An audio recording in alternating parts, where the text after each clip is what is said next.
All right, we're live. All right, we are here in beautiful sunny Florida, and today, fight fans, we are going to be breaking down UFC 210 in Buffalo, New York, Rumble versus DC2 for the light heavyweight title. And as you can see, I am joined by two friends here. Of course, as always, I am joined by Rockstar Z, and for the first time, I am joined by Justin of UFC Bro Picks. Justin, what is going on, man?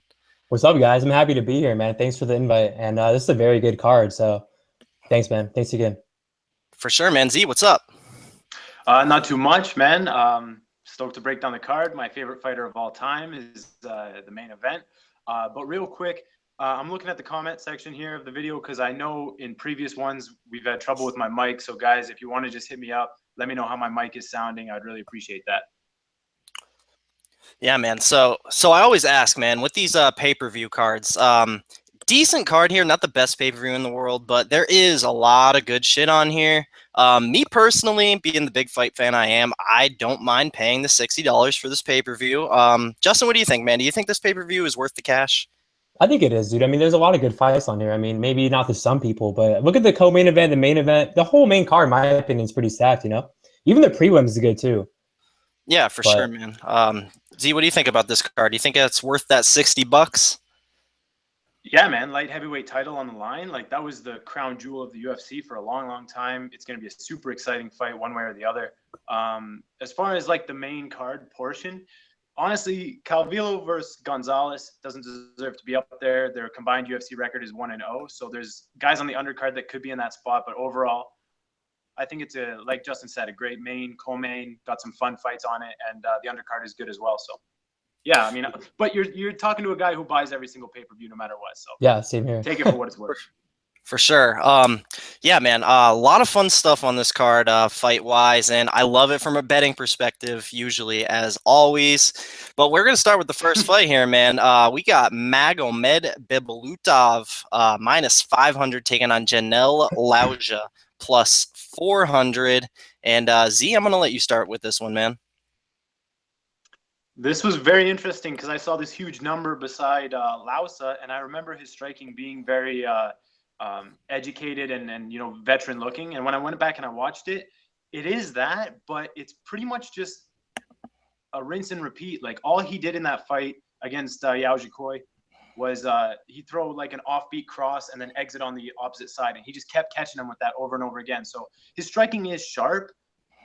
Magomed, this dude's so well-rounded. One thing that really surprised me, he's one of these classic Russian prototype fighters, but one thing that really surprised me was how heavy his kicks looked. Like, when he throws kicks, especially to the body, very, very heavy, very serviceable everywhere. You know, and the thing here is, I'm not sure Lausa can defend the takedown. So if he can't, I think Magomed just takes him down, beats him up, uses that cardio, uses that well-roundedness. He can survive on the feet. And I'm leaning with Magomed, but the line indicates it. So from a betting perspective, it's a pass. I was thinking about betting on Lausa, but like I said, when I went back and I watched the tape, not as impressive as I had remembered him. So gonna be a fun fight though, fun curtain jerker, but I'll go with the minus 500. Justin, how do you see this one going down, man? Yeah, dude, Z kind of touched everything, but I mean, honestly, I mean, Janelle is his boxing's really good. I'm not gonna lie, he has good boxing, but where's his takedown defense at? I mean, he got taken down by a 2 and 4 fighter, you know. So Magomed's good, dude. I mean, I think he's a veteran too. I mean, he's been around for a while. He just started fighting like a couple years ago too. But I mean, this dude's good everywhere, in my opinion. If he takes him down, it's in his world, in my opinion. So I got him at minus 300 with Calvillo and for 1 unit. But I mean, I think it's all Magomed. But Janelle's no slouch. What'd you say? Go ahead. Spoiler alert. Oh, yeah, I know I shouldn't have said that, but whatever. Dude, Janelle's no slouch, but I mean, he's good boxing, but I think Magomed's going to just get a hold of him and take him down in his world. So I got Magomed by a dominant decision, maybe a sub, but we'll see what happens. What about you, Kelton? So me, man, you know, Janelle Lausa, like, for a guy at that part of the world, like, there's not a whole lot of elite fighters, obviously, in that part of the world. They're just simply years behind, and it will take a few years for somebody in that part of the world, like the Philippines, to, you know, really be an elite fighter. But Janelle Lausa, he's got some real good striking, man. I think he can beat a good portion of the UFC flyweight division, like the bottom 20% maybe. But Magomed Bibulatov, man, that guy has been like the best flyweight outside of the UFC for a couple years now. Like Z and Justin said, the guy is super well rounded. He can go in there and strike with Janelle Lausa. I'm not convinced that he can outstrike Lausa. Maybe he can, maybe he doesn't. But it's all about the wrestling, man. Magomed Bibulatov is going to throw Janelle Lausa around here, and I was thinking about taking the Bibulatov in the distance because for a flyweight, he does have a good finish rate. But ultimately, I just decided to take him straight. I do have him in a three-leg parlay. First three-leg parlay I've done in quite a while, but I'm pretty solid on the Russian here. Like Justin said, the dude's a veteran. He is coming in here. I doubt this is the type of guy to have the UFC jitters. I'm sure he'll be comfortable in there. I do like the Russian here, and I'm going to go with a 30-27 decision as my official prediction. But moving on here to the next fight, man, we got Caitlin Chookagian minus 150 take on an Irene Aldana plus 130. And Justin, I will start with you on this one. Yeah, I'll admit that I didn't watch that much tape in this fight, but from what I know, I'm gonna pick Caitlin to get this win. I think she's more experienced. I think she's better everywhere, dude. I mean, Irene is tough, but Leslie Smith, dude. I mean, I'm not gonna call her a jobber. I know a lot of people out there don't think Smith's the best, but I mean, she touched her a lot, dude. Dropped her like quite a few times, and I mean, I don't know, man. I know Aldana trains with Grasso, but I don't think she's that impressive. And I know Caitlin's a good fighter on the feet. She trains with Mark Henry, I think. And yeah, dude. I mean, what did half the battle say, Dan? She's in a grunt and run. So I didn't watch like I said, I didn't watch a lot of tape, but for what I know, I'll pick Caitlin to get the job done. What about you guys? Yeah, man. I didn't watch a whole lot of tape on this fight either. If you know me in the slightest, I was huge on Irene Aldana, and I'll be the first to admit I was wrong on her potential level. I mean, maybe she can still be something, man, but I was just simply wrong on her. I had something like 2.5 units riding on her against Leslie Smith. Obviously, that cost me, and I do think she's going to look better in this fight, man. That was just, the first UFC fight against a tough veteran. Leslie Smith, obviously not the best fighter in the world, but for a UFC debut, man, that's a tough out for anyone. And I do expect Aldana to look better here, but I'm not sure if she can take out Chookagian here, man. The thing with Aldana, I had so much hype on her because she was going out there and starching girls in Invicta, and you don't see a lot of starchings in women's MMA. So when you see something like that, you get a little excited, and I got a little too excited with Aldana there. And I've had a damn good record betting Chookagian so far in the UFC. I bet on her plus 160 against Lauren Murphy, and then I cashed on Liz Carmouche plus 160 against Chookagian. So I've had a good record betting Chookagian fights here. But personally, I'm going to stay away from this one for betting on either girl. However, I do have the over 2.5 rounds here. I am pretty solid on that. Chookagian typically goes to decision. Irene Aldana went to decision her last fight. I'm pretty solid on this one. The only real method of finish I see here is Irene Aldana getting a knockout, and I don't see that happening, man. I think she showed that she could do that against the super low-level girls like Peggy Morgan and Jessamine Duke, but against Chookagian, a very tough out. Like Justin said, trains with Mark Henry, very good. I like Chookagian here. I'm going to go ahead and pick her via I'll say a 29-28 decision for Caitlin Chookagian. Z, what do you think about this one? Man, I think this is actually a really interesting fight, and I don't normally say that for the women because typically the level is below what the men are. But in this fight specifically, what you're going to get is two women who will oblige the other in the range that they want to fight at. In Caitlin's fight versus Liz, I guarantee you were sweating that decision because she got knocked out clean and came back. She pretty much lost via damage, but won via control. And Aldana just doesn't pose that same type of threat.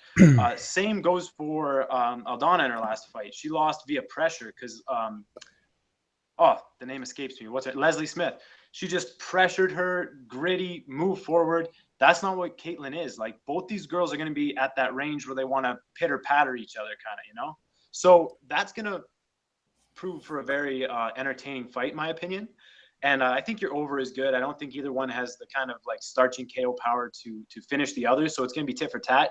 But in a fight that plays out that way, I'll always lean with the dogs. So I guess just to mix it up a little bit, I'll lean with Aldana for the pick. But as far as I'm concerned, just not enough juice on the line to bet it. But I think we're in for a fun back and forth, rangy striking fight. And I think it's going to be entertaining. So I'm actually looking forward to this one. Yeah, good point. I do think this fight will be, for women's MMA standards, this should be a pretty exciting fight. But moving on here, man, we got Josh Emmett minus 245 taking on Desmond Green plus 205. And Z, I will start with you on this one. I didn't know too much about Desmond Green. Just watched the tape today. From what I can tell, very serviceable fighter, pretty well-rounded, pretty athletic, but the volume in this spot is going to be so detrimental to his game. Emmett is a guy who scrambles very quick, a lot of volume, very well-rounded, very just fast overall, experienced, does some tricky things in the fights, like he played possum his last time. So I just think that volume and that scrambly type, well-rounded package that Emmett is. I mean, that's kind of a blanketing way to describe a fighter, but it really is what Emmett is, and I just think he outworks Desmond Green. If it's on the feet, if it's on the mat, I think he's going to win a decision here. So no value on the line for me, but I'll lean with Emmett. So me personally, man, I'm going to lean the other way. I think Desmond Green goes out there and out-wrestles Josh Emmett over the course of 3 rounds, man. He's plus 205 now. I fucked up. I should have waited. I put 1.2 units on Desmond Green at plus 165 to win 1.98. Desmond Green's good, man. He's a guy who's gone 25 minutes 3 times. He has twice the amount of fights as Josh Emmett. And Josh Emmett, he's never fought a real good wrestler like Desmond Green. And I would not be shocked at all to see Desmond Green go out there and out-wrestle Josh Emmett. I do think the line is pretty off on this fight. I think it should be somewhere around pick'em. Now, this is Desmond Green's UFC debut, which has me a little worried, but, he's a guy with a good head on his shoulders. He's mentally tough. I don't think he'll have too many jitters going in here. And the thing is, a lot of people talk about Josh Emmett as some kind of team alpha male prospect, man, but the dude's no spring chicken. He is 33 years old, and both his UFC wins, he squeaked those out, man. He's not going out there and really showing some great technical ability by any means. I mean, he's getting super close decision wins over Scott Holtzman and John Tuck. And Desmond Green's a guy I've been a fan of for a long time, and I do think he is being underestimated here just based on his lack of UFC experience. But I like him to go out there and out-wrestle Josh Emmett over the course of 3 rounds. Justin, what do you think of this one, man? Yeah, I'm picking Emmett, dude. I mean, I'm not betting on this fight, but I do think that Green's a better wrestler. But, I mean, on the feet, dude, obviously, I don't think he's that good, and I think Emmett's pretty good. The Tuck fight, dude, Emmett won those first 2 rounds pretty convincingly. The 3rd round, I mean, he had a broken index finger. I mean, it's not his fault that he lost that round. I mean, he looked good in that fight, too. Against Holtzman, he dropped him, with a knee. But that's like the best Holtzman we've seen so far in the UFC. But I know Holtzman's a jobber, but dude, Emmett's footwork is really good. He's fast out there. He has heavy hands. Obviously, he's a good wrestler too, but I don't think he's on Green's level. But I don't know, man. Green has fought at 145. I know he's fought at 170 maybe a couple times, but I think he's gonna be the bigger dude. But dude, Emmett looks like a fucking middleweight out there. Dude, I know he's short, but dude, he's fucking ripped and he's short too, so it's gonna be hard for Green to take him down. So I think it's a close fight. I'm gonna go with Emmett though to get this win. But congrats, or not congrats. Good luck on the bet. Appreciate that, man. So moving on here to interesting one, man. Well, if I can jump in, go ahead. Quick, Kelton, regarding the 5-round experience, what I saw in his 5-round fights is he fights at an extremely measured pace, and like you said, Emmett has won these close decisions based on his volume and his activity level. So I'm just worried that if Desmond Green comes out, the same way he has for these 5-rounders, kind of like feeling out for the first round, that could be detrimental for him. However, correct me if I'm wrong, I think he's a Black Zillion or a guy who trains there. So Combat Club, yeah. Yeah. So he's training with Kamaru Usman. He's training with Rumble Johnson. That's always a dynamic I like. Multiple guys peaking for a camp. So just 2 points I thought of while you were talking there. But let's move on. Yeah, man. Shout out to Dan Levy of Half the Battle. He had a very good interview with Desmond Green. Seems like he's got he's in a good place in his life, and he does seem very motivated and very excited to go out there and get a W in his UFC debut. But moving on here, man, we got Gregor Gillespie minus 230 taking on Andrew Holbrook plus 190. And Justin, I will start with you on this one, man. Yeah, dude, I'm pumped for this fight. Andrew Holbrook's a fucking jobber, dude. He really is, dude. I mean, he hasn't even won a fight. Dude, he did not win that Ramsey fight. Last fight, I mean, it was close, but I mean, I thought Matthews, won that fight. I know it was a very close fight, but I know he has a lot of sub wins, but dude, this guy does not have good takedown defense. I mean, look at what happened. I mean, against Neto, he got taken down by that kick. Ramsey took him down quite a few times, and Gregor's the best wrestler by far he's fought. So I mean, wrestlers, dude. I mean, I didn't think Gillespie had that good a stand up, but he's good on the feet. Dude, he's good everywhere. And look at he showed adversity in his debut too. I mean, he took that knee like a champ, So I got Gregor in this fight. I got 2 units with him and some dude later in the card. No spoilers, like I already fucked up. But yeah, I just don't think Holbrook's that good. I really don't, dude. I mean, I know he has a good sub game, but Gregor has a better ground game. I mean, I think he's the better wrestler and the better ground game guy. But I just think he's better everywhere in this fight. And I think Holbrook's going to get fucked up. So I got Gregor by a dominant decision. So I agree with Justin for the most part, man. I think Holbrook absolutely is not a very good fighter. He definitely lost that Ramsey Nijam fight. One of the worst robberies of that year, in my opinion. Went out there, smashed by Neto. And I do think he won that Jake Matthews fight, but he went out there facing a 20-year-old kid. He pretty much just grown manned him. I don't put too much stock into that victory, but like Justin said, he does have horrible takedown defense. And with Gregor Gillespie, this dude really is one of the best wrestlers in the UFC, man. He is an NCAA world champion, and he's been in there with guys like Jordan Burgos, and he's shown in his UFC debut. He is just relentless, man. He's going to be taking Andrew Holbrook down all over the place. Now, the one thing I do disagree with Justin is I think Gregor Gillespie, he doesn't have that great of a BJJ game. I actually think the only thing I'm worried about here is Holbrook catching him with something off his back. I do think that's extremely unlikely because I do have 2 units on Gregor Gillespie here. I think he's just going to be throwing him around all over the place. And I got him in a 2-leg parlay with somebody later in the card. Pretty solid on Gregor here. Looked good in Brazil in his USA debut last time out. I expect him to have an even better performance here against a jobber in Andrew Holbrook. Z, what do you think about this one? Yeah, I'll complete the trifecta and go with Gregor. My thing with this fight is Gregor looked good and serviceable on the feet, and he trains with good guys, so his striking should be improving. Not that it was bad at all, but like it just wasn't his strong suit. Obviously, what his strong suit is wrestling, and in this fight, he's wrestling a grappler, so he is taking the fight to where Holbrook is best, but I think he can dominate Holbrook in that area of the fight. So it's kind of like he nullifies his best attribute. I always prefer to get a guy who can exploit a weakness in somebody. But I'm pretty solid that Gregor is going to be able to handle Holbrook here and win a decision. It's just that value. Like when we're talking about bets, is he worth a minus 230, So it's interesting, but Gregor's not a huge prospect in my opinion. Like he did go through a lot of adversity, and he went through the adversity, so that's something you'd like to see. But I'd rather see a guy not have to go through that adversity, right? But by the same token, Holbrook does not pose the same threats that Gregor's last opponent did on the feet, so that's kind of a non-issue here. I think Gregor can box him up with straight shots with a good jab, take him down at will, nullify any kind of offense off the bottom. So yeah. I think Gregor wins a pretty clear 30-27. Just not sure if I want to bet it yet. I think I'm looking at the same parlay that Justin is, and that might be something, but it is what it is. As of now, I'll pick Gregor. No, there's no bet in play yet, though. All right, so moving on here, man. We got the pure striker versus grappler matchup here. We got Jan Blachowicz minus 130 taking on Patrick Cummins plus 110. And I'll start out with this one, man. I got a decently strong stance on this one. I like Patrick Cummins here a lot, man.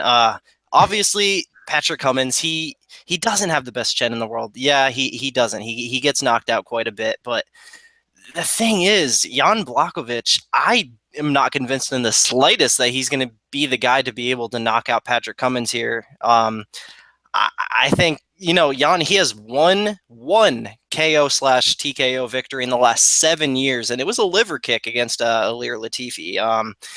And Jan, he has no takedown defense, no get up game. I just see Patrick Cummins going in there, taking him down in the first 10 seconds of every round and not letting him back up.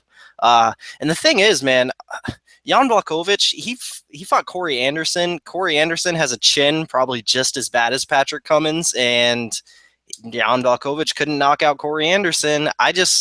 And I think Patrick Cummins is a better wrestler than Corey Anderson, man. So I just think it's clear here, man. And I like the plus money. I have 1 unit plus 100. I would go more, but it's still Patrick Cummins we're talking about. So just 1 unit at plus 100.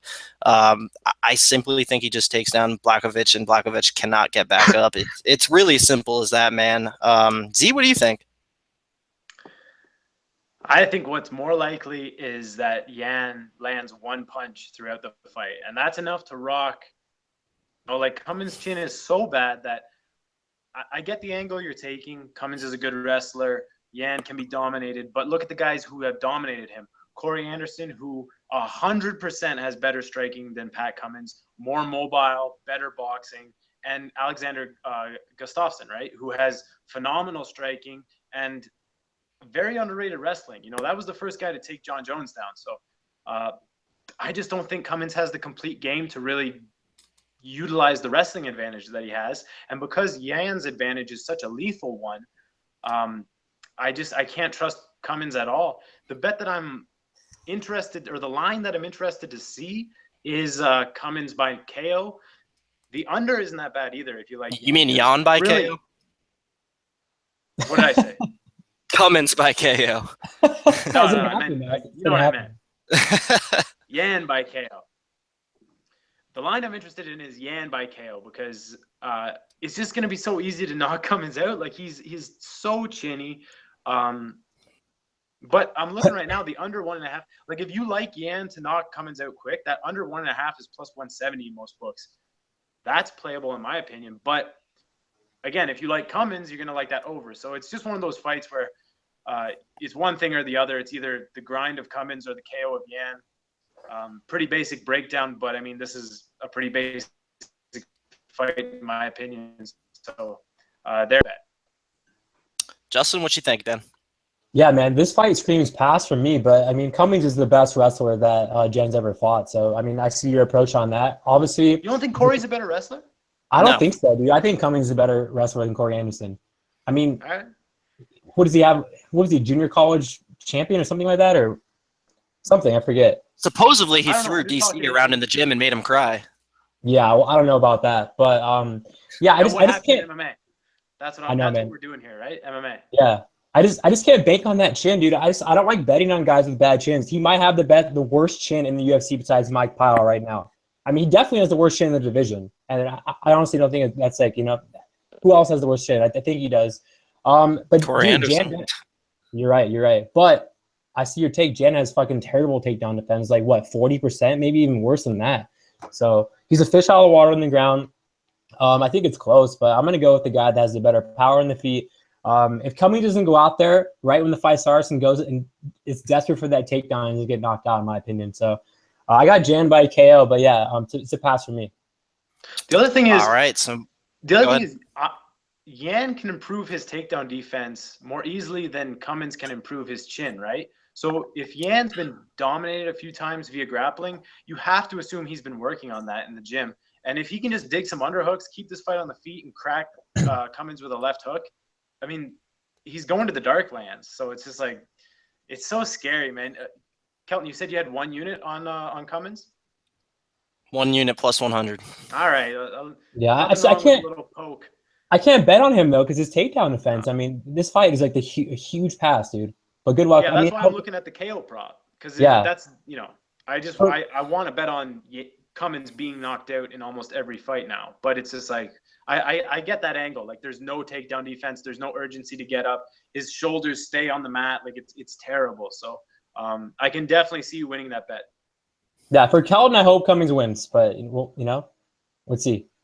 Yeah. Well, I appreciate that, guys. But moving on here, we got Shane Hurricane Burgos minus Okay. 230 taking on Charles Boston Strong Rosa plus 190. And Justin, I will start with you on this one, man.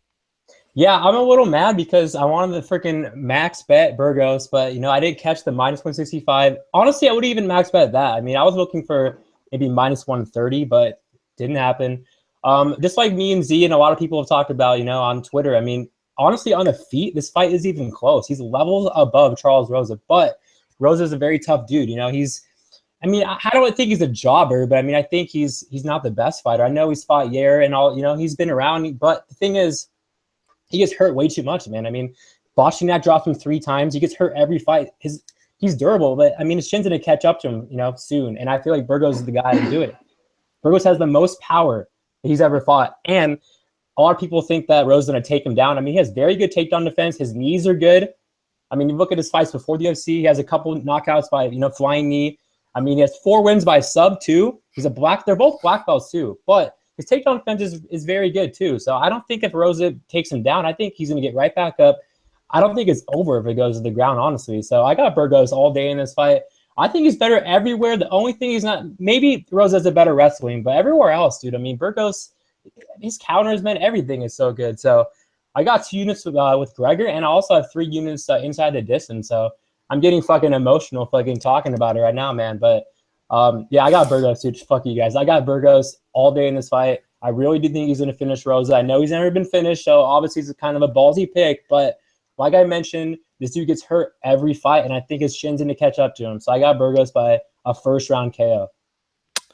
Yeah, man. I got to agree with Justin, man. I do like Burgos here a lot. One thing he did forget to mention, Charles Rosa is coming off quite a long layoff, something like 13 months. So definitely got to think about that.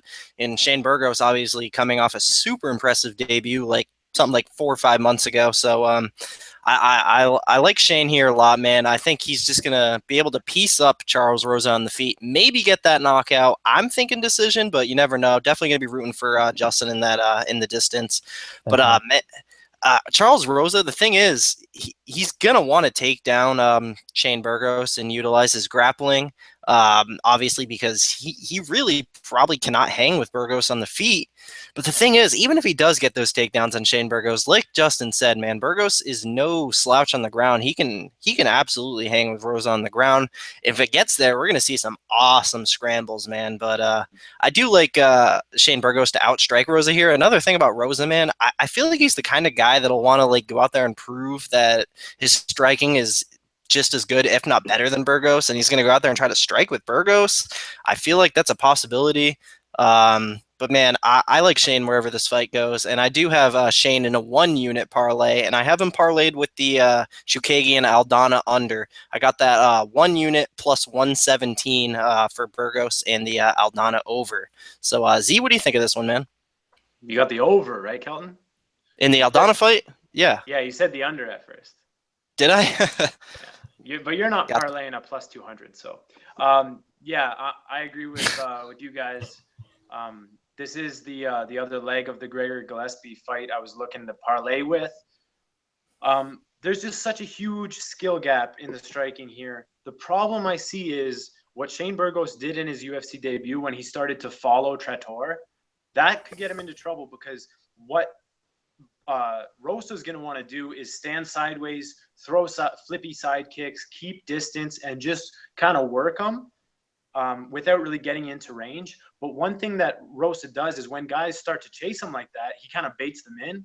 He can stop and throw across, and it could catch Shane if he starts to get sloppy. But like skill for skill on the feet, it's a huge gap. Like Shane Burgos is a very veteran, very experienced, intelligent, crisp striker, utilizes the front hand a lot, which is in MMA something I love. Great left hook, very tight punches. Like Justin said, he's no slouch on the ground. It's not like he's one-dimensional. So I see an absolute butchering for the most part. It's just stylistically, I do worry about Rosa staying on the outside, working him with volume, catching him with clean shots as he chases, and then on the ground, We haven't seen Burgos's game, so I can't really put much stock into it. But Rosa's probably going to want to try to take it there and exploit him. I'm not sure he can do that though. So this is such an easy pick for Shane Burgos. It's just at minus 230, right? Like, again, we're looking at value here. But like I said, I'm looking at that parlay that Justin has, that Gregor and Shane. It's still plus money right now, so I don't think that's a bad bet at all. I think these are two guys with big skill gaps, and yeah, I like Shane Burgos a lot. The way he was slipping punches in the third round too in his debut was just beautiful, But he did chase, and that's one thing that I'm worried about because, like I said, that distance, man. Rosa's gonna keep that distance. He's not gonna enter Muay Thai or boxing range with him, that's for sure. If he tries that, he gets lit up so bad. Yeah. Like, Rosa's hands are not even close to the level of Burgos's hands. So that's my take on it. I see a huge skill gap. I'm willing to lay the minus 230 in a parlay. So yeah, let's go Shane Burgos. One more thing. Thanks, man. If Rosa goes in for a shitty takedown, he's going to get choked out, dude. I mean, like what me and Z were talking about recently, he has a couple, Darce chokes, I think. But, I mean, his fucking arms are fucking long, dude. I can really see him. That's true. Snap that neck, dude. So for sure. Yeah, Burgos has huge reach. His arms are so long. They're the kind of arms where you're like surprised at where his elbow is. You know what I mean? Like you see him and you're like, holy, your elbow is down by your hip. So yeah, that's a good point. And that does kind of counteract my point about the range because Burgos has the reach advantage, but it's just that sideways stance. It's those kicks from the outside. Yeah. That's what I'm talking about when I'm talking about the range. But as far as hands are concerned, Burgos will do bad things to Rosa if they exchange in the pocket. Yeah, just don't throw a lot of kicks. I mean, we don't want to see him throw a lot of kicks, but we'll see what happens. No, we want Shane closing the gap, controlled, and just picking his shots, walking through the flippy stuff, and hopefully that flippy stuff opens up opportunities for him. I agree, man. For sure, man. So before we move on to the next fight, something that completely went over my head, and Z's gonna make fun of me for forgetting some of my plays because I have so many. I do have the over in the Emmett fight parlayed with the over in the Gillespie fight. I have 1 unit plus 115 there, so I definitely like both those overs. But moving on, man, super excited to talk about this one. We got Kamaru Usman minus 350 taking on Sean Tarzan Strickland plus 290. Z, I'll start with you on this one.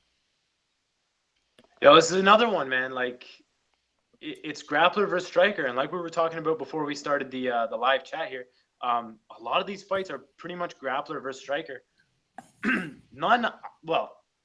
Yan and Cummins is pretty clear, but this one is probably on the same level as that. Like, if Kamaru thinks he can strike with Strickland, he's in for a long fucking night because he's way too stiff. He's way too slow. What he looks like is a good athlete who's well trained, but the reactions and like the muscle memory is not. It's just not there yet. He's not that experienced throwing hands with people and having strikes coming at his face, where Sean Strickland is. Sean Strickland's a very experienced martial artist, tremendous jab, and he's no slouch on the ground either. Like, he has good takedown defense. He's got a good scramble off the bottom. Now, I don't want him to bank on that in this fight because Kamaru has that insane grind, very, very strong, good grappling. But like I've been saying as of late, I want to fade the blankets because strikes are being judged more than they have been, as opposed to blanket control like in the past. So for the value you get on Strickland right now at almost plus 300, I'm going to have to bet that at plus 300. I'll go 1 unit poke because I do respect the grind, and I'm not sure Sean Strickland can keep it off of him. But that striking gap, man, I'm telling you, that's a real thing. Like, a guy with a very educated, loose jab with a great sense of distance versus a guy who's developing his striking, who's pretty stiff, pretty, he bites on feints. He's not experienced and veteran yet. So if Kamaru, the other thing is with strikers like this who are developing, a lot of the times, like with Corey Anderson, his last fight, why was Corey Anderson striking with Jimmy Manuwa? He didn't even go for a takedown. So it's these developing strikers who have fun striking and are improving. They come up against a striker and think they can hang, when really they should just take the fight to where they're best. And if Kamaru grinds, he's probably going to win the fight. Even if that's the case, I think the value is still on Strickland. But if he thinks he can play around on the feet, this is going to look like easy money on Sean Strickland. Let me tell you that. So for me, man, Kamaru Usman is my most confident pick on the card. Wow. Damn, man. Most confident pick on the card, man. Sean Strickland is a good fighter. He's a good guy. He's very talented. But I just think this is a horrible matchup for him, man. Kamaru Usman is just going to throw this poor guy around. I mean, people want to say that, whenever someone tries to argue Sean Strickland got taken down by Alex Garcia, but then, Sean Strickland, he came back and knocked him out in the third round. But the thing is, Kamaru Usman's not going to gas out and give up like Alex Garcia is. Kamaru Usman is a guy who's so good at embracing the grind. He's going to go out there and friggin' just grind Sean Strickland for 3 rounds here. And the thing is, I don't think Kamaru Usman's going to go out there and try to strike with Sean Strickland. I think obviously he is working in Combat Club with Henry Hooft. I think what he's working on is he's working on those strikes to set up the takedowns, and I think that's going to be key there. I think Kamaru Usman, I definitely don't think Kamaru Usman gets knocked out by any means. I think if he tries to strike with Sean Strickland, which I don't think he does, Sean Strickland is going to jab him up. But Kamaru, he can hang there, man, and he's going to be setting up those takedowns with the strikes there, and he's going to be just grinding Strickland out. Super confident on Usman, man. And quick little thing, one of my just bets I'm just most ashamed of ever is I bet on Yakovlev against Kamaru Usman, and that was just horrible to watch, man. That was just one of the grindiest fights I've ever seen. Usman's just a boss, man. He's a savage. I see him just taking down Strickland over and over here. I do have 3 units on Kamaru Usman. I have him in a 2-unit parlay with Gillespie at plus 104 to win 2.08. And then I have Usman wins via decision in a 1-unit play with something later in the card. So love Usman here. Most confident pick on the card. Most units risked on the card for one fighter. Justin, disagree with me, man. Yeah, man, I got 2 units on Strickland at plus 250. I mean, I should have waited, but I think this line, dude, is off for sure. Dude, I think it should have been more close to a pick 'em, to be honest. And I'll say this, okay? Usman isn't bad on the feet. I don't think he's a bad striker, but I don't think he's on the level of Strickland's. I mean, Strickland's, come on. Obviously, I didn't realize how good of a jab he had. I thought it was pretty good, but his jab might be the best in the division. He fights very long. This dude has a fucking chin for days. Usman doesn't like to get hit, and I think he fell in love with the striking. Look at his last fight against Alves, dude. He took him down once in the 3rd round. And he beat Alves with the striking, but it's Alves. I mean, Alves has a fucking 1-round guillotine, and that's it, in my opinion. So, I mean, I don't think Usman's a jobber. Obviously, he's one of the best fucking wrestlers in the division. But, dude, I mean, if that dude goes out there and tries to strike with Strickland, he's going to get fucking knocked out. So, I honestly see Strickland. The only thing, okay, I'm worried about the grind, though, for sure. Obviously, I'm worried about the grind. But, like Z already mentioned, he has good takedown defense. He has good get-up game. I know Garcia held him down for a minute. But like we already disagreed about in the group, yeah, he knocked him out in the 3rd round. We don't want this fight at the ground. Obviously, if Usman grinds him, it's over, you know? But I don't think he's going to. I think he's going to go out there and, just like I already mentioned, fall in love with the striking and get jabbed and possibly knocked out. So even if he takes down Strickland, I think he's going to get right back up. I mean, go ahead, Z.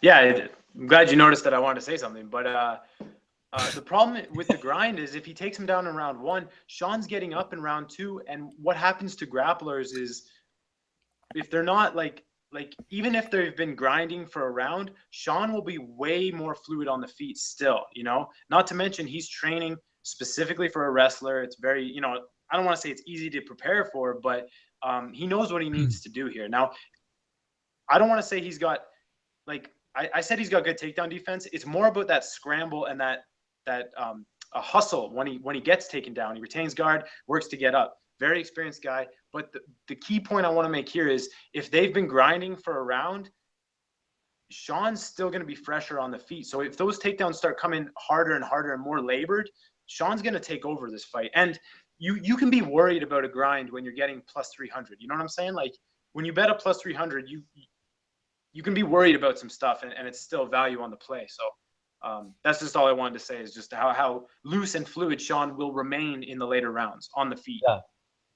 They both have good cardio too. I don't know if Usman's in the gas, but I do think that a lot of people think that Usman's, the bigger dude. Obviously, Usman's a huge fucking welterweight, but dude, Strickland's a fucking former middleweight, dude. I mean, look at him, dude. He's fucking jacked out of his mind. I think it's gonna be hard. I honestly think it's gonna be hard for Usman to fucking hold him down. Really, if he takes him down, he takes him down. But I think he's gonna get right back up. I don't think he's gonna fucking grind him. Like you already mentioned, he's gonna get tired too if he grinds him. So I like this fight a lot for Strickland. Go ahead. So yeah, and what I'm saying is like if Kamaru grinds him, and then in the second round, Kamaru's gonna be full of lactic acid. That stiff striking is going to be even stiffer. And even though he was testing his striking against Worley Alves, Worley is only hooks. He doesn't throw straight shots, and all Sean throws is straight shots. So I just think that, like, once you're full of lactic acid, you're not a striker, and you got to take down this tall guy who's jabbing you from far away, who's actually better moving backwards than he is being the aggressor. So I really think Sean just butchers him moving backwards with that jab. All right, guys. Well, you're shitting on me a little bit, but I think Kamaru Usman just no shit, yo. There's no shitting on you because you got a better line, and that grind is a real thing. Like this is not an obvious pick either way. If it was a straight, like, if we're just fantasy pick, just picks, sure, I'll go with Kamaru's grind. It's more likely, but with that almost plus 300 value on that Strickland fluid striking, I think that's where the value lies. Yeah, I'm not confident. Go ahead. I personally lined the fight exactly where it is, minus 350 Kamaru Usman. Really? And quick little story, man. I was at Kamaru Usman versus Leon Rocky Edwards live, and he was just grinding the shit out of Rocky Edwards, and everyone around me was just like yawning, saying, "What the fuck is this shit? This is boring." He's just humping his leg. But I was the only one in my little area that was going crazy, like, "This is amazing. Kamaru Usman's grinding," because I was like the only one around who knew how good Leon Edwards was, and it was mind blowing me. And everyone around me was just like, "Why are you enjoying this so much? This is shitty." I'm like, "No, man, this is amazing." But that's Edwards, though, man. Go ahead. Kamaru Usman, go ahead. I was just gonna say that's why we have these chats, because I guarantee all of us, like in our own social circle, we're like the fight nerd of everyone. So like when we hang out with our own friends, it's all just a bunch of casuals, right? That's why I love coming on here, chatting fights with you guys, real hardcore fans. I agree, man. We're a rare breed, you know what I mean? For sure. So, moving on to the headliner of the prelims, man. We got the returning Miles Jury, minus 440, taking on Mike De La Torre, plus 350. And I will start with Justin on this one. Yeah, this would be the fucking easiest breakdown for me. This is a huge pass. I don't think Jury is obviously a jobber, but I mean, he hasn't looked good at 145. I think he's going to win this fight, but I would never fucking put him in a parlay in this fight. I would not bet on Jury. I can't bet on the dog either, dude. Fucking De La Torre is a fucking jobber and a half, dude. I mean, this fool fucking trains at Power MMA, but I don't think he's that good. Or not Power MMA, fucking MMA Lab. But I don't think he's that good. He's chinny. And I don't think Jury's the guy to KO him, but I think Jury's going to fucking just, I don't know, man, maybe get a close decision. I think Jury's going to win this fight. He has the wrestling on the feet. It might be close. I think he has the better chin, obviously, because Jury's never been finished before. Or maybe. I don't think he's ever been knocked out.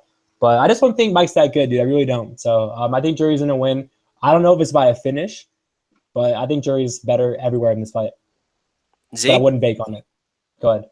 There's a showcase fight for Miles Jury. Now, he's not worth minus 400. So you can't like bet him. I agree with Justin. Don't use him in parlays. But he is the biggest favorite on the card, right? No, besides Magomed. Like, look, a lot of people like to hate on Jury, but he was a real prospect. This guy's well-rounded. This guy has good mobile, fluid, long-range striking on the feet, which is gonna butcher Mike De La Torre. Mike De La Torre is a chinny guy, and he's a boxer. Obviously everyone's an MMA fighter, but when we're comparing MMA fighters, he's a boxer, right? Like he has that kind of plant your feet, look to exchange with guys who aren't moving, who aren't mobile. Miles Jury's mobile, he moves, he's got good jiu-jitsu. Of course, he was submitted in his last fight, and in his last fight, his first drop to 145, he didn't look good physically, but now with a couple years off, perhaps he changed his lifestyle, perhaps he's walking around closer to that weight. I don't know that for sure, but I'm assuming that's what he's done. The bottom line here is I think you got the younger, more experienced, more skillful fighter in Miles Jury. So this is a clear, pick for Jury, pass as a bet, because the bookie can keep me away from him at minus 400. Like, no value, I can easily pass. But yeah, I think that mobile in and out long range striking of Miles Jury just butchers Mike De La Torre, cracks his chin, finishes him. Yeah, I got Jury. Pretty plain and simple. Yeah, man, definitely got to agree with the guys here. Obviously the most worrying thing here is Jury, that. Go ahead. So, sorry, man, I keep interrupting you guys, but Jury inside the distance plus 109. I was just about to say that if you're going to bet on this fight, that's the play to make right there. Yep. Go ahead. To your point then, Kelton. Go ahead. Yeah, man. Like I said, Miles Jury, the layoff, we don't know where he is, but the thing is, it's just plain and simple. Mike De La Torre, he's a jobber. He's most likely going to get finished here. And I was just about to say, I was looking at that plus 109 for Jury inside the distance, but I don't want to bank on Miles Jury to finish this guy with like a 1.5 year long layoff. So I did decide to pass on that and the whole fight altogether. But definitely the pick is Miles Jury here. I think he knocks out Mike De La Torre somewhere in the first 2 rounds. Pretty confident on that. But like Z said, minus 440. That definitely is enough to keep me away from betting on Miles Jury. So you're more confident.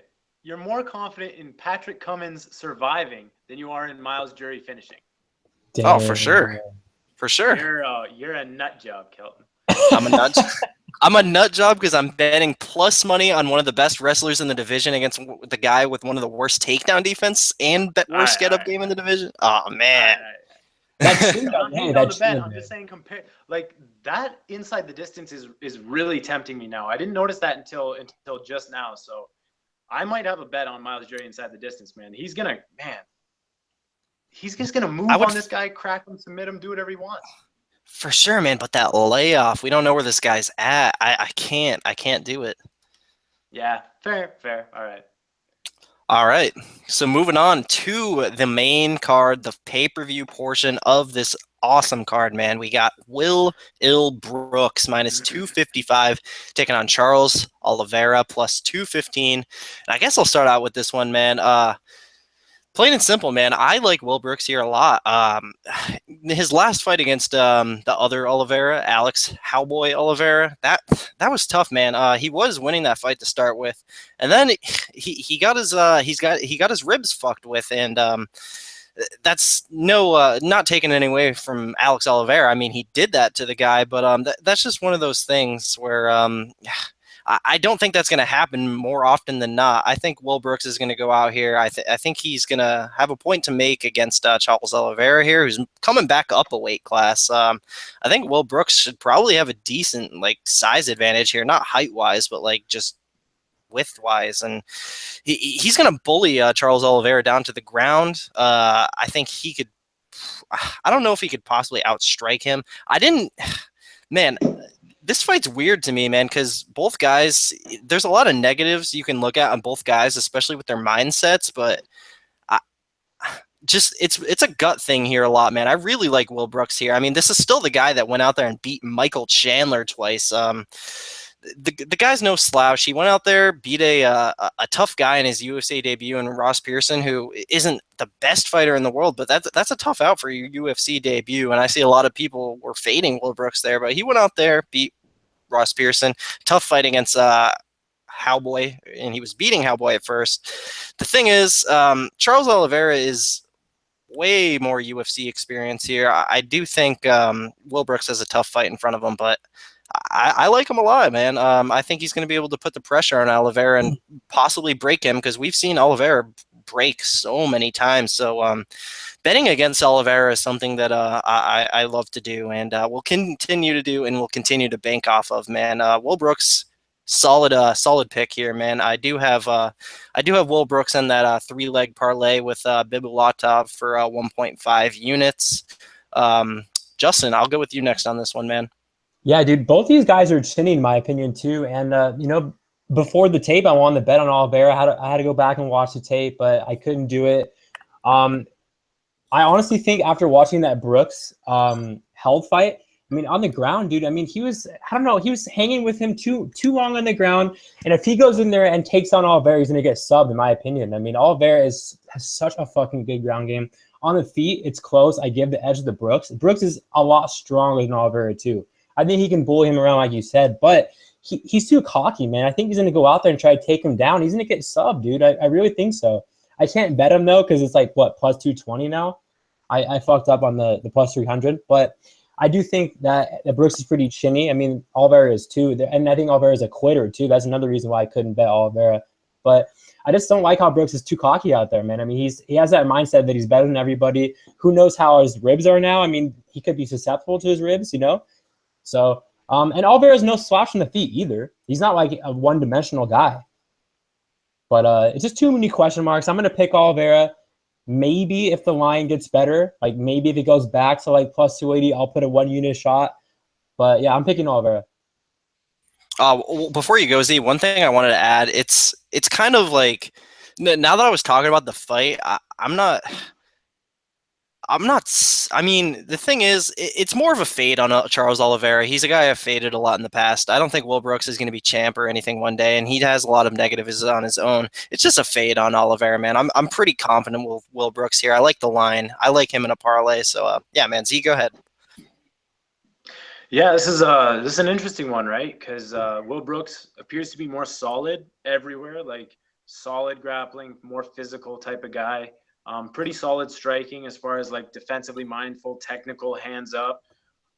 But Oliveira is way more lethal. And like Justin alluded to, or said straight up, like if Will Brooks is going for takedowns, Oliveira is going to wrap him up. So if this fight plays out on the feet, I think Oliveira is a little underrated on the feet. Good technical Muay Thai. Definitely not a mobile fighter, which is something that's the key in MMA right now for me, is if you're mobile and you can move about the octagon freely, that's a huge advantage. But Oliveira, very upright, very, very walk you down. But in that tight range, he's a buzzsaw. So if Will Brooks thinks he can play, I think he could get dinged. You know, this guy's been dropped. He's been wobbled. Like Justin said too, he broke his rib recently, so we don't know how healed that is. It's just such a tough fight. From a betting perspective, it's dog or pass for me because of the lethality of Oliveira and the chinniness of Will Brooks. However, overall, I can understand a pick on Will Brooks because he's the more solid fighter overall.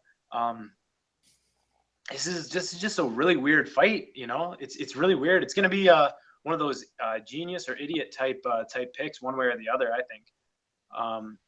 Another thing to note too is that Oliveira is moving up in weight, so maybe he's more durable, maybe he's more has more energy. But this is a temporary stop for him. He said that in interviews that he's planning on moving back down. So I don't know how seriously he's taking it.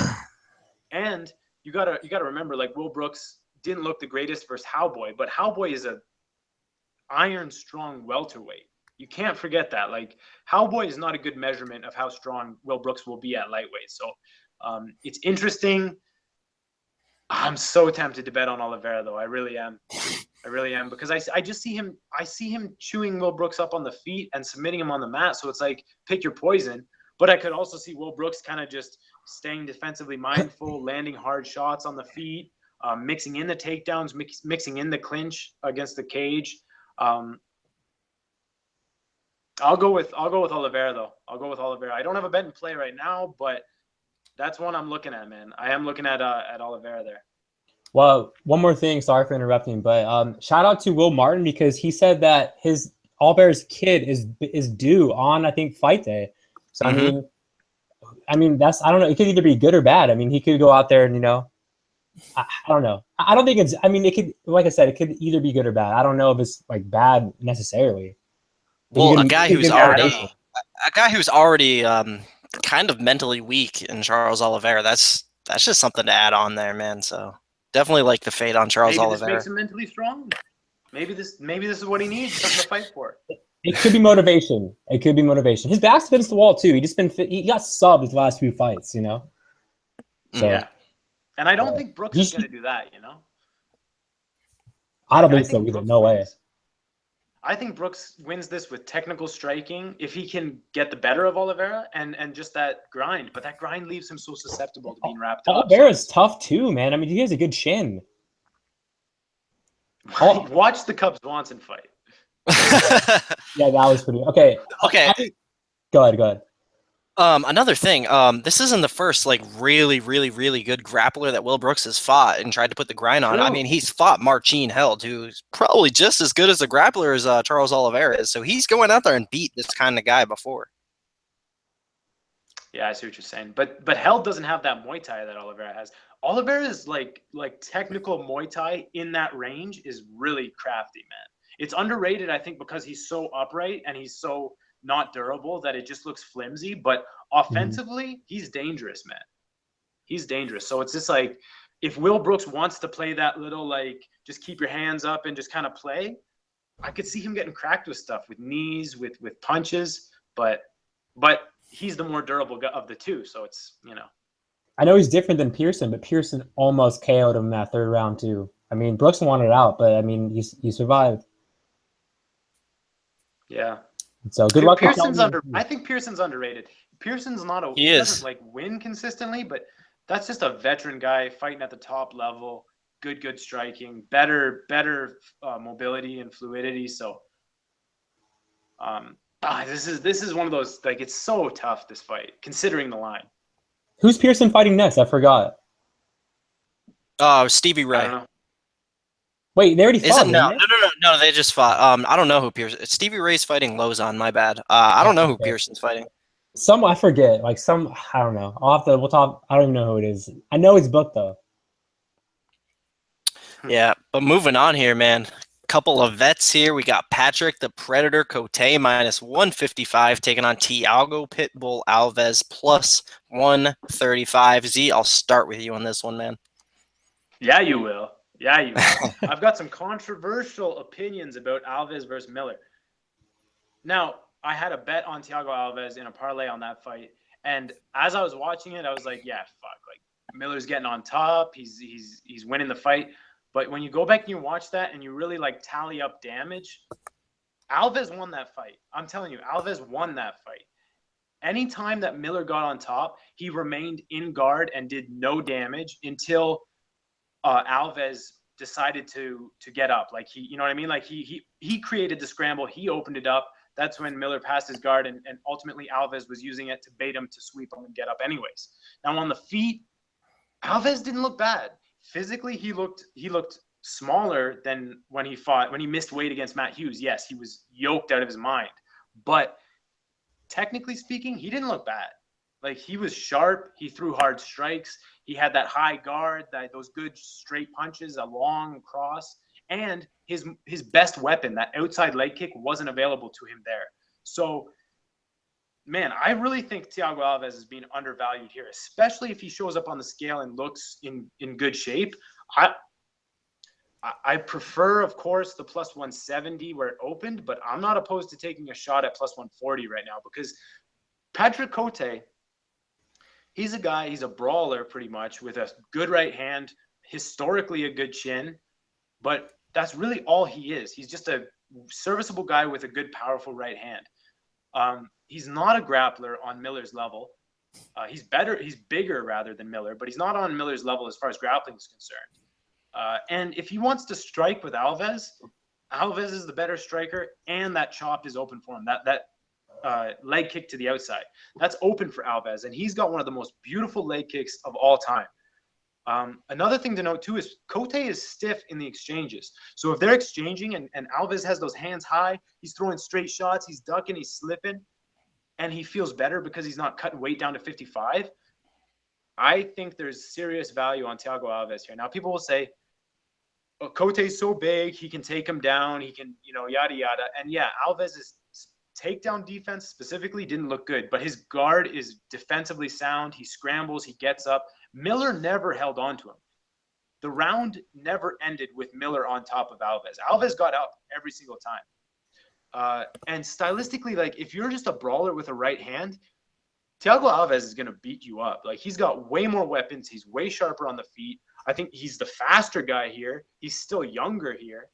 Like for plus 140, I like a bet on Thiago Alves. I'm not gonna lie. I don't write him off for that last fight against Miller. I think people's perceptions are warped.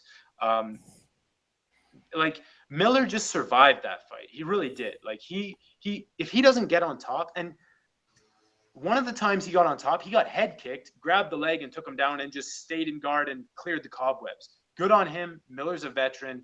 Can't take anything away from him. But Alves didn't get beat up. Miller got beaten up that fight. And with Cote coming off a KO loss, if he starts getting beaten up in this fight, I don't think that iron chin of his is there anymore. So I like leg kicks. I like the exchanges. I like the speed. I like the defensive guard if Cote decides to take him down. And Cote's not a wrestler. He's a brawler. He's not a wrestler. Like, so this idea that Cote is going to be so much bigger and just blanket Alves for 3 rounds, good luck, man. I like Thiago Alves in this fight. All right. So, man, if this was like 3 or 4 years ago, I definitely agree with everything Z just said, man. But I think Thiago Alves is just kind of a shot fighter, man. I just don't think he has it anymore. He's definitely a victim of drug testing. He hasn't looked good in quite a long time. And Patrick Cote, he's still putting. Sorry, let me address the drug testing shit because. But let me address the drug testing because Alves is a guy who took a long time off, right? He let his endocrine system reset. That's what I'm thinking that layoff was he was just going, fuck, USADA's in the game now. I can't be like, pissing holes in the floor. So let me take some time off. Let me recover. And he didn't look bad, man. He didn't look yoked physically, but he didn't look bad in his last fight. So I think he's addressed the changes in the sport. Sorry, go ahead. Yeah, but the whole thing with him trying to drop a weight class, a little bit of career desperation there. I just feel like he just doesn't have it skill-wise. He doesn't have it mentally-wise. I just don't think he's all there, man. I mean, his last win was Jordan Meehan, that body kick, but he was getting the shit kicked out of him before he won that fight. I mean, the last real good win this guy's had. I mean, you got to look real far back in his record. I mean, against Papi Abedi, man, UFC 138, he had a first-round sub there. I mean, that's like his last real good performance. And Patrick Cote's been out there finishing guys. I mean, he did lose against Donald Cerrone in his last fight, but that's an elite Donald Cerrone. And I think Patrick Cote, he's got more methods to victory here, man. I think Alves, obviously, he's got the better striking for sure. Even this shot Alves that I'm claiming he is, I think he still can outstrike Patrick Cote. But the thing is, like Z said, Patrick Cote is bigger, and I do think he can grind him out. But not only that, man, I think he can land that big shot and be what he's best at and be a brawler and get a late finish. And that's what I'm seeing here, man. I'm picking a late 3rd round finish for Patrick Cote there via strikes, of course. I like him a lot, man, and I do have 1 unit on Patrick Cote with somebody later in the card. I do have 1 unit on Patrick Cote, man, the Predator. Justin, what you think, man? Yeah, before I get into this, Pearson's fighting Dan Hooker, by the way. I think I'll take Pearson. Gotcha. We'll talk about that another time. I'll take Pearson there. Yeah, I'm not about to argue with Z because, I mean, I'm passing for a betting perspective, but and I'm not that confident in Cote. So that's why I'm not going to fucking sit here for 30 minutes and debate with you. But yeah, I got Cote too. I really do think that he's a tougher dude. I think he has a better chin. Both these dudes are on their way out, in my opinion. I do think he has a better chin. I do think so. How does he have a better chin? Dude, Cote has never been knocked out. Cote's got a better chin than Alves. Not for a decade. Not for a decade. Cote has a better chin, dude. I mean, Cowboy Cerrone is the only dude. What, to finish him, I think? I'm pretty sure that he's the only guy. Cowboy finished him twice in that fight. But that's Cowboy. Like we said before this video. Who is Cowboy? Listen, Cowboy is a technical Muay Thai striker. He's elite. Yeah, so is Alves. But Cowboy's still in his prime. Alves is done, man. Yeah. Why would Alves drop the 155 anyways? I mean, he's done. Career desperation. He's not at 155 this time, is he? He was like, oh, I'll make 155. Made a mistake. Now he's back up at 170. Now he's going against a former fighting a much bigger guy. Former light heavyweight. Cote's light heavyweight. Huge, dude. Oh, brawler. Boxed up. Okay, I'm not that confident. That's why I'm not gonna I don't have that much yeah. Shut up. I don't have that much fucking like information to give you. Okay? But I think he can wrestle him. I really do think so. And just like everyone, both of you guys already mentioned everything. But I don't know, man. I think Cote's gonna win. I can't give you like a good like response. Like, you know, like I think he can wrestle him. On the feet, I don't know, man. It's close, but I got Cote. But Anything you want to add, Z? I think those arguments are terrible. I don't think Cote can grind. I don't think he can brawl. Faster, more skilled on the feet, better. Like, even if Cote gets on top, what's he going to do? Alves has a legit guard, legit get-up game. Ben Saunders could even sub him, and he was on top of him. You think Alves is better than Ben Saunders? He was so wobbled because he's one of the chinniest guys in the division. Look at who Cote's beating. Joe Riggs, Berkman, and Saunders. Now, I'm a fan of Saunders, but I know he's not durable. Alves is durable. You say Alves has a worse chin than Cote? Alves eats shots. He's fine. Fine. Just like Calvin already said, Jordan Mean was freaking destroying him that whole fight. Yeah, Jordan Mean's legit. Hey, Z, I got a question. I got a question, Z. Stephen Thompson versus Thiago Alves. Does Thiago Alves survive 3 rounds? Cote almost didn't. But he did. But he did. All right. I don't know. The Stephen Thompson we see now, who doesn't throw a strike, maybe. But that's neither here nor there because we're talking about Alves versus Cote. Matchups make fights, right? And you know what? I'll say he doesn't finish Alves. I'll say that he doesn't finish Alves. But you're talking about the super technical, super lethal Stephen Thompson, right? Cote is not that. He doesn't have that range. He doesn't have that technical ability. And that chop is open. If Cote wants to load that right hand, that means he's exposing his left leg. And his left leg got kicked, and he was susceptible to that in his last fight versus Cowboy. Oh, it's Cowboy. Yeah, Alves has better leg kicks than Cowboy. Oh man. Yeah, you know I know that like, we're talking about a technical Muay Thai wrecking machine. Straight cross, chop, good lead hand, good check knees. If Cote wants to shoot doubles, like I'm sure Alves will give up some takedowns because I'm sure that's the plan for Cote as soon as he starts getting whooped on the feet. Cote's so big on top. Will get back up. I don't know, man. Cote's so heavy on top. Him, man. And one thing they mentioned, on top. He's huge, dude. He's huge, dude. Hold on. One thing I'm going to mention real quick. He's huge. He's bigger than Alves, for sure. Don't say Alves is bigger. Alves is faster. Okay, he is. Okay, he is. I won't argue. Cote got finished against Cowboy, obviously, but I think Condit, dude, broke him, to be honest. I think Condit broke Alves, honestly. He did. Oh, you mean when his nose was up here? You mean when his nose was up here and he was saying, no, I want to fight? That was breaking? And the doctor was like... He's been finished 6 times. 6 times. Sorry? What 6 times? He's been finished 6 times, Alves. 6 times. Yeah, submissions. When's he been finished? 2 by knockout. I remember him getting knocked out by John Fitch. Both these dudes are broken. That's why it's hard to bet on either dude. They're both out on their way out. Come on. I'm just saying Cote is known for an iron chin. Cote is known for an iron chin. He really does. You know he is. Come on. Cowboy Cerrone's the only guy to knock him out. That's Cowboy Cerrone's elite. He's a top 10 welterweight right now. What are we talking about? You say Alves doesn't have a good chin. Alves has been stopped via KOs twice. Once via broken nose to Condit, and he broke his nose and then took a fucking whooping.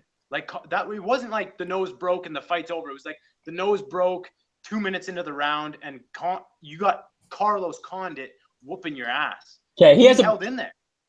Okay, I'll give you the benefit of the doubt. The other one was an up kick via John Fitch via up kick. Okay, you think Cote's gonna up kick? He doesn't have a bad chin. Okay, but I will say Cote has a better chin, and I know Kelvin will be there with me on that. Yes, he does. Cote has a better chin. For sure. For sure. No. Maybe 6 years ago I was just a better chin, but it's fucking 2017, bro. It's not 2011. That's not when mods are freaking 3 years old. I'm betting on.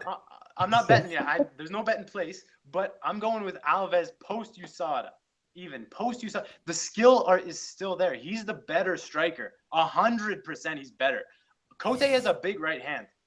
That's it. That could crack Alves. That could hurt Alves. He's not. Come on, man. Alves is So moving much on to better the in next fight pocket. here, we got Cynthia Calvillo minus 280 taking on Pearl Gonzalez, making her debut plus 240. Justin, I will start with you on this one. Yeah, I got one unit with Bibulatov in this fight on Calvillo. I'm really high on Calvillo. I know a lot of people don't think that she's the real deal yet, but I really do. I really think she is, dude. She trains with elite dudes over at Team Alpha Male. Trains with freaking the champ, No Love, Faber, a lot of guys over there, and obviously Pearl. She has a good ground game, but it's not on the level as Calvillo. Calvillo has a better ground game. Dude, her fucking chokes everywhere on the fucking ground is fucking good. And on the feet, I'm not going to say she's a fucking good striker, but dude, she's developing. She's not a jobber on the feet, She pressures you, she's tough, but she knows what she wants to do. She wants to get that takedown. That fight against freaking Amanda Cooper was fucking impressive, dude. What's his name? That fucking Garrett fucking jobber fucking said Amanda was a fucking wrestler. Like, you get out of here, dude. You belong freaking like in the freaking toilet. Don't even say shit like that. Yeah, I'm really high in Calvillo. I think she has a great ground game. I think she's top 5 right now in the division. I know a lot of people are gonna fucking not agree with me, but yeah, I do think Calvillo is gonna go far. I think she has a very good ground game. She's developing on the feet. She has a better ground game than Pearl, and I think she's gonna go out there and get a sub. So I got Calvillo all day.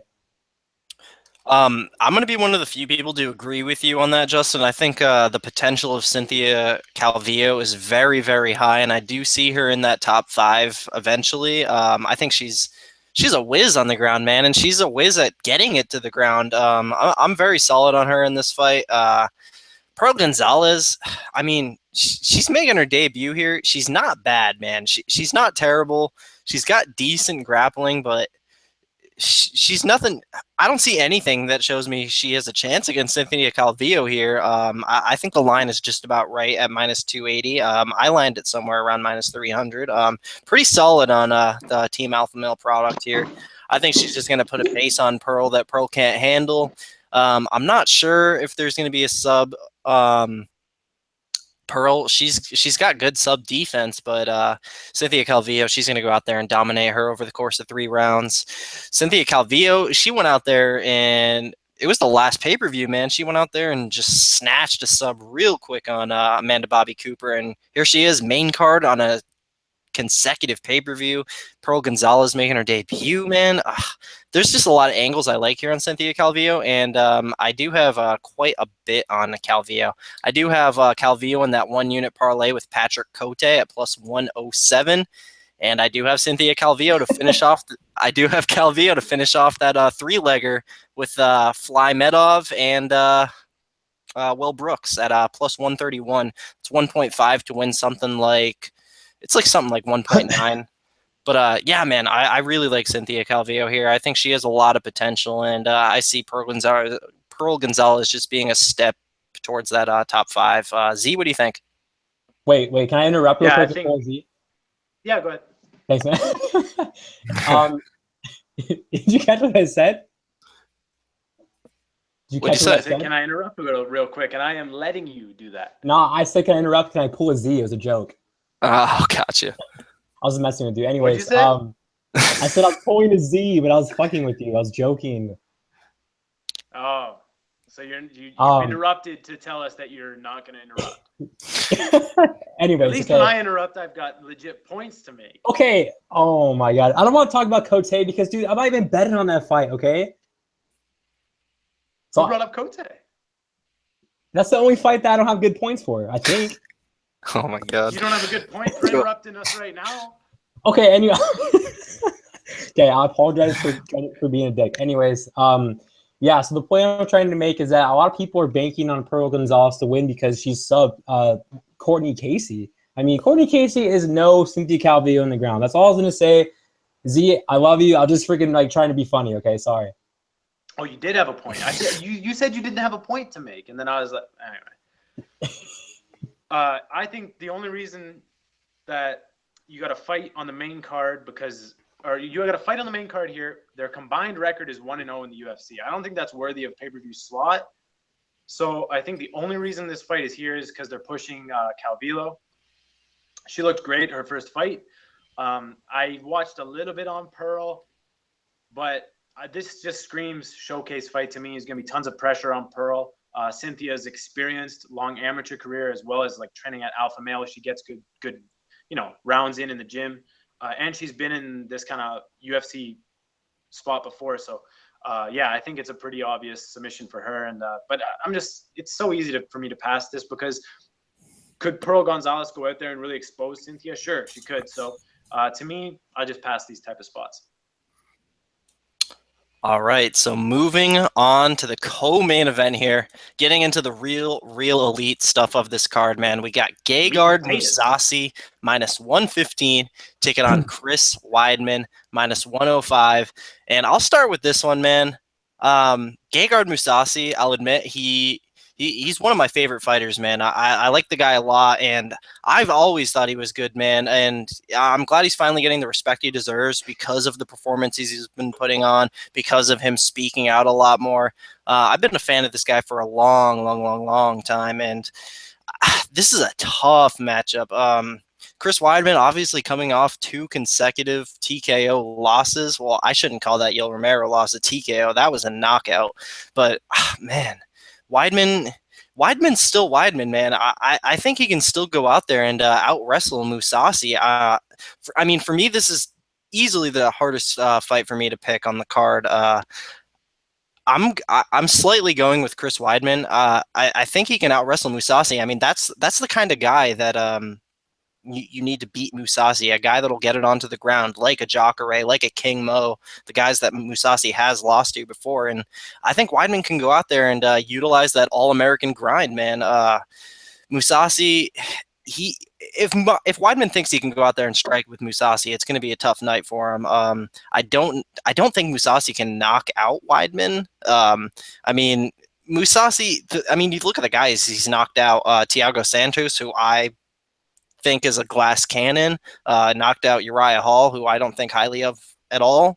Weidman's a tough dude, man, and Gegard Mousasi doesn't have like the lethal ability that Yoel Romero does. I think he can absolutely outstrike Weidman, but I see this being a wrestling-based victory for Chris Weidman. I think this is the kind of guy to beat Gegard Mousasi. Chris Weidman, he's hungry for the win to get back into that title picture. He's looking great in the gym, man. Those pictures of him looking jacked as shit, that's impressive, man. I think he's got the right mindset. I've heard some good interviews. And it pains me to say because like I said, I am such a big fan of Gegard Mousasi, but I'm gonna pick Chris Weidman here via I'm gonna say a 29-28 decision. No bet, because like I said, this is just a tough fight for me to pick. But I do have let me see here. I got the fight starts no, I have not Chris Weidman wins in the distance parlayed with that Usman wins via decision. Got that at +107. And I also have the over 2.5 rounds parlayed with a prop in the next fight. So yeah, man, I got Weidman via decision. Justin, what do you think? Yeah, I'm picking Weidman too. I feel kind of like a dumbass right now because you like stole everything that like I was going to talk about. So I might be repeating everything right now, but yeah, I was about to bet Weidman. Right now I'm on the fence. I'm still picking him, but I don't like the line. I'm going to wait till it hits dog money. But yeah, on the feet, Mousasi is a better striker. Obviously, that's common sense. But what gives him trouble is wrestling, and that's fucking Weidman's game. If Weidman goes out there and, like you said, strikes with him, the feet, he's going to lose. But he needs to go out there, threat the takedown, mix it in, and if he does, he's going to win. I really do think so. His back's up against the wall. He's on a 2 fucking fight losing streak. If he loses this, I mean, what's going to happen, you know? He might – I don't think he's going to get cut, but it's really going to hurt his career. So it's going to hurt his career. I don't think it's going to happen. I think Weidman's going to go out there and wrestle him. Okay, I'm sorry, not cut, but I mean, it's going to hurt. It's going to damage. Take that back. I take it back. Anyways, but yeah, dude, I think Weidman's going to go out there and wrestle him and get a close decision. Mousasi, I don't know, man. Like, he's just so, like, you don't know what you're going to get from him. His interviews, he's so, like, laid back and chill. And I'm betting, I think he said that he's actually, like, ready for this fight. But in other fights, he said he's not. So, I mean, I don't know where his head's at, dude. I know where Weidman's head at, and he wants to go out there and get that win, dude, you know? Turn his career around. So I got Weidman by wrestling. I do think he's going to get the job done. And he's looking jacked, like you already mentioned, man. That's a good point. So I got Weidman. Before you go, Z, it does seem like every single time Gegard Mousasi gets to the elite of the elite, every time he builds himself up, he does drop a loss to an elite guy. And although he has lost his last two, I'm still convinced Chris Weidman is an elite guy, and that's why I'm going with him, man. I think he's a tough matchup for Gegard, and I think he's going to get it done via wrestling. What do you think, Z? Yeah, I mean, really, Chris Weidman's lost to two of the top. I think the top two guys at middleweight. I don't think I think obviously Bisping's the champ, but Rockhold and Romero are very solid fighters at middleweight. Big guys, strong guys, and the one thing when I went into tape study for this fight was I was leaning on Mousasi at first, just because I thought he could jab and just play loose on the feet. But I forgot how kind of rangy Chris is. It's very strange to me. Like, for some reason, he doesn't, in my head, he doesn't register as like a rangy fighter, but he's got good range. He's got a big wide stance, good movement, good boxing. And really these losses, I think, really woke him up again. Like Longo's been saying they're back to basics. They're away from the bright lights again, training like they should be. And in his physique, it shows, right? So I am leaning with Weidman at the end of the day here. This is the type of opponent that Mousasi historically has had trouble with, the wrestlers. And although Mousasi has a good sprawl, I've seen a couple videos, primarily the Inside the Octagon video with Dan Hardy, where he illustrated that Mousasi sprawls and he'll flatten you out if you shoot on him. But what Weidman's really good at is turning the corner and kind of negating that. So I'm no grappling expert, so maybe that's all bullshit. But for my money, I do prefer Weidman. Not that there's a bet on this fight, because I do respect the striking of Mousasi and the overall like MMA experience. He's a very, very experienced, youthful fighter still. So it's tough, but the angle I originally had was that Mousasi jab on the outside, and the range of Weidman really surprised me when I went back and I watched it. I think Weidman's going to get a decision here, especially with it being in New York. Yeah, good point about New York. So, man, let's move on to this main event here. We got Anthony Rumble Johnson minus 120 taking on Daniel DC Cormier, the champ, at plus money here. Z, I hear you got a max bet in this fight, man. I'll let you start with it. I got a max bet. Now, for those of you watching who don't know, I've just gone tout. This is the last free bet that I'll be giving out. It is 5 units on Anthony Rumble Johnson, and full disclosure, before I even talk about this fight, Rumble's my favorite fighter of all time. So yes, it's biased. My opinion of him could be biased, but it's a chicken or the egg type thing, because he's my favorite fighter because I think he's the best fighter in the world when he's fresh. And so, you know what I mean? It's like, what comes first? But anyway, how this fight goes down, I think some tactical adjustments on the side of Rumble will drastically change the outcome of this fight. If you watch that first fight, not only did Rumble catch him early, even in the walkout, he was like looking around. He was just kind of like agitated and flustered and unfocused. And DC, I think, was able to capitalize on that. Of course, Rumble comes out, cracks him early with not a clean shot. DC wasn't walking into it. He didn't turn into it. He was actually fading away from it. And that's, I think, why it threw him off balance so much. But after that point, Rumble was seeing red. Rumble thought the fight was in the bag, and he just swung wild, threw himself off balance, which was the beginning of the end, because that's how DC was able to get his back. He was spamming head kicks when he did create separation. So I remember watching that fight, and this was like a few months into betting, and I had a max bet on him the first time, not going to lie. So I was watching that going like, man, Rumble's just not fighting the way he's supposed to fight, the way he fought Phil Davis, the way he fought Ryan Bader, everyone else. He's just very calm, concise, defensively mindful. And people will say Phil Davis was running away. The Ryan Bader fight wasn't that long. But what I'm talking about is he doesn't just go nuts in those fights. He throws hard, but it's all coming off this defensive base where he's just like changing angles, looking for openings instead of just spamming head kicks. So if he manages his energy more effectively, I think he makes it a long night for DC, actually. Now, of course, DC has the skill in the wrestling and the scrambling, in the cage grappling. He's got the skill in those areas.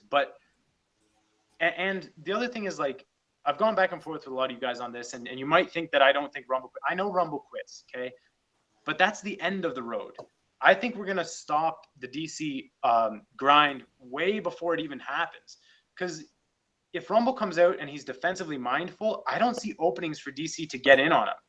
You know what I'm saying? Like, if Rumble's just staying calm, looking for uppercuts, looking to separate when DC does clinch, instead of throwing bombs at him when he's got one leg off the mat, you know, like, I just think that Rumble fought so poorly the first fight that if he adjusts his tactics, he's a nightmare matchup for DC. Now, the bet I have is 5 units on him straight at plus 100, so even odds. A lot of people will say, why don't you take the KO prop? Why don't you take the inside the distance prop? And my response to that is the Conor McGregor versus Diaz rematch.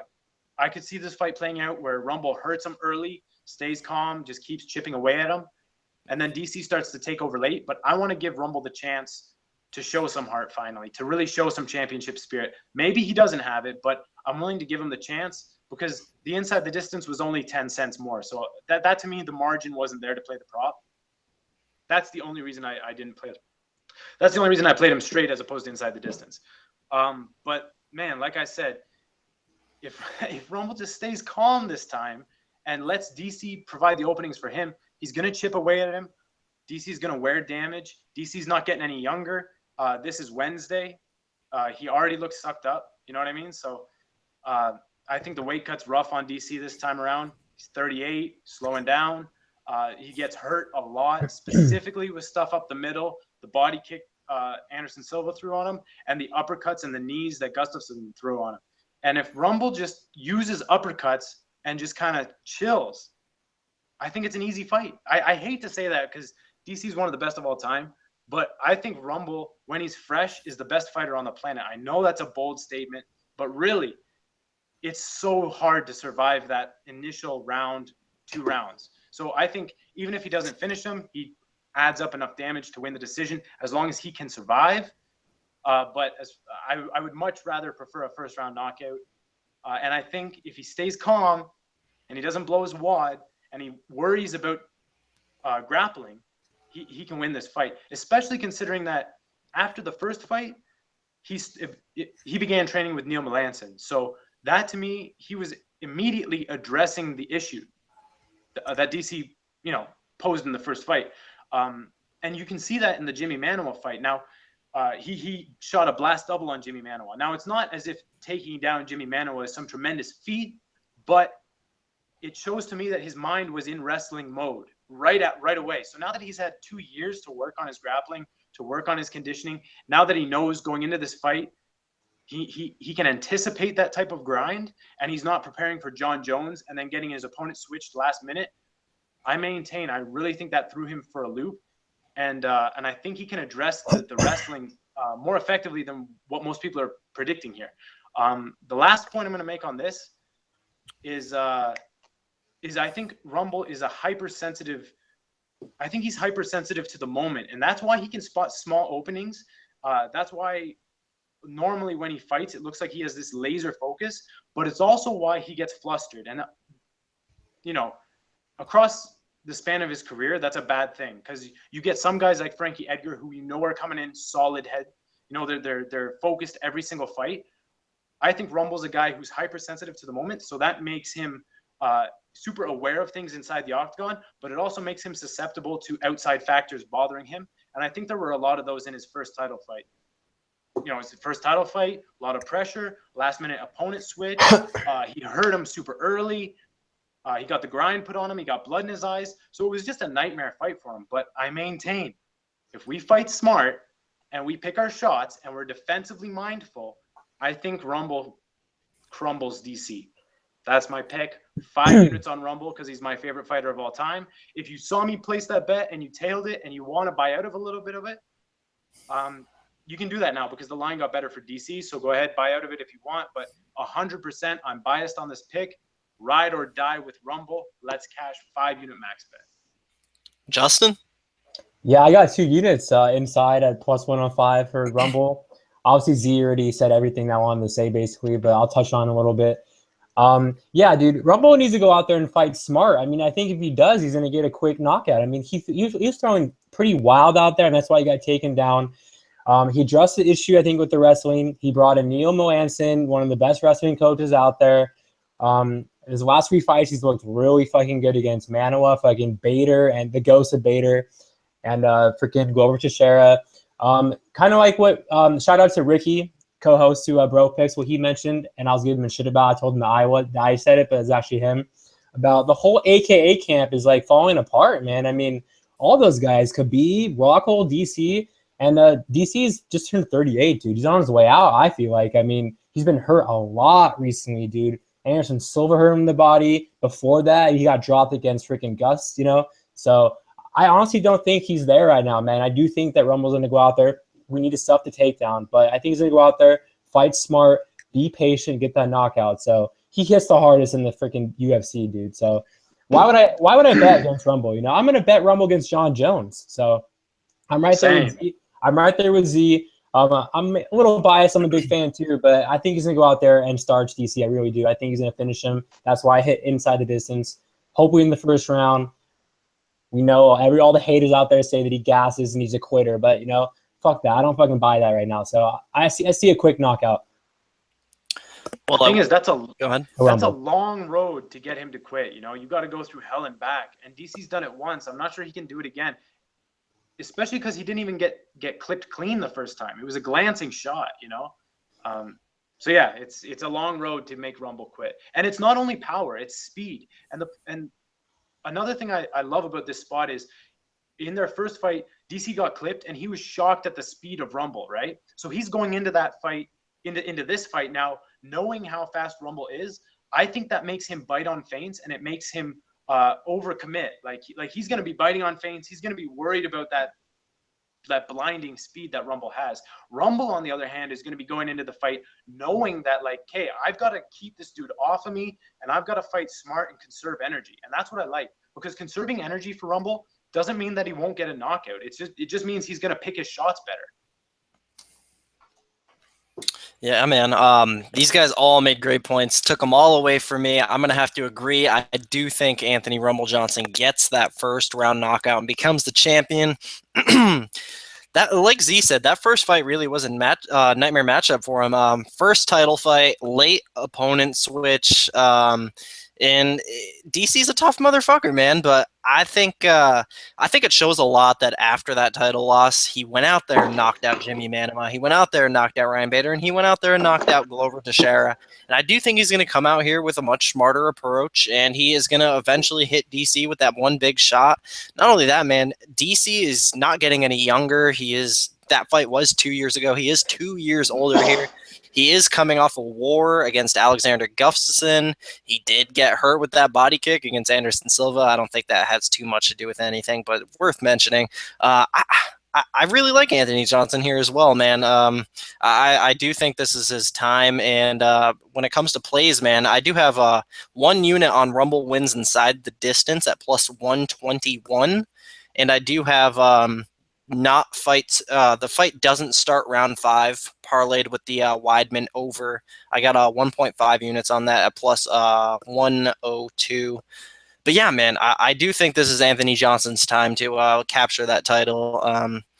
It's going to be he might make it look easy, but it's for sure not going to be easy, man. He has to be super calculated in there. Can't make a single mistake, but I'm picking him not to, man. I think he goes out there and hits DC with a huge shot. I'd say late in the first round, but I do like Anthony Rumble Johnson to capture that title.